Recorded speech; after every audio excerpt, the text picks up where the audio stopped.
Action. Hi, my darlings. Today we're going to make something a little more complicated. So you're going to need your mom because you're going to need the oven, or your dad, of course. We're going to make biscuits because nothing in the Orfila household says love like biscuits. So we have lots of different biscuit recipes that we use in this house, but this one's the simplest. You're going to need a half a stick of butter. Put it in. And we will use a microwave for this. We're just going to make it a little soft. So we're going to put it in for 15 seconds in your bowl. 15 seconds. A 1 with a 5. 5 after 10. If you have a 2-digit number and the first one's a 1, it means that you've counted to 10. And the 5, the second number, is a 5, so that means 5 after 10, 5 after 10, 15. So we're getting down. We're not going to make it really liquidy. We're just going to melt it a little bit so it's nice and soft. Nice and soft. There you go. I've already put stuff in here. We have a 1/4 teaspoon of baking powder.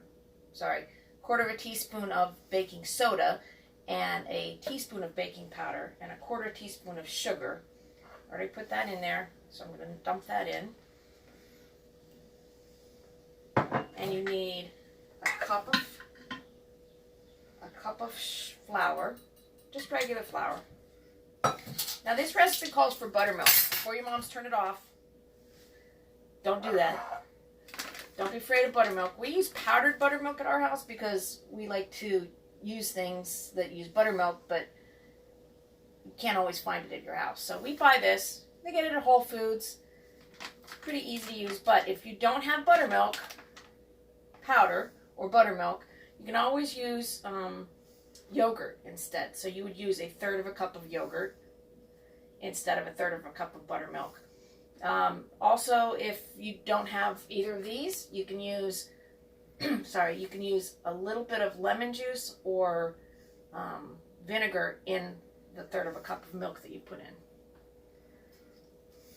I'm telling you, this is easy peasy lemon squeezy. You think, oh, biscuits, they must be really hard. You're just going to take a fork and you're going to mix it up. It's simple, but it's delicious.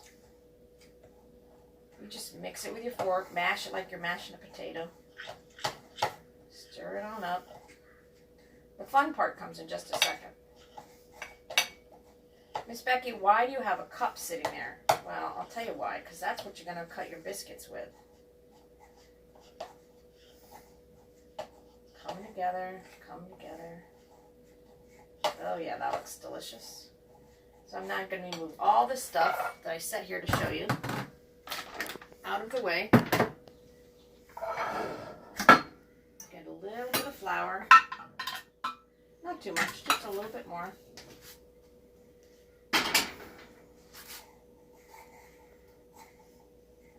Here it comes. Now I did wash my hands beforehand. I just wanted to let you guys know that. You cover your hands with the flour, just like you're playing with Play-Doh. Clean off your fork. Mash it down with your hand. And squeeze it. Oh yeah.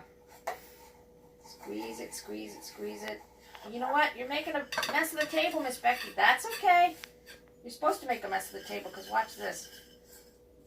Get rid of all this. Dump this and move it around with your hand. Feels kind of squishy and good. I'm going to pour some more flour over the top because, oh, I forgot to do this. You're going to take the cup and turn it upside down in the flour so they won't stick to it. You take a rolling pin. If you don't have a rolling pin, that's okay. You can just push it down with your hands. Take your cup and cut out, just like with Play-Doh, cut out your biscuits. Put them in your pan. It doesn't have to be a cast iron pan. If you guys don't have a cast iron pan, that's okay. We just kind of like the taste of the cast iron pan. This should make, depending on how thin you roll them, between 4 and 6 biscuits, which is a perfect amount for one meal at the Orfila house. This time it made 5 beautiful biscuits. A little funny biscuit afterwards. That's what we call the leftover one. Little tiny one. We'll put in the middle. Okay, we're going to put it on pause. Hopefully this will work. Put it in the oven for 15 minutes at about 400. and we'll see what happens.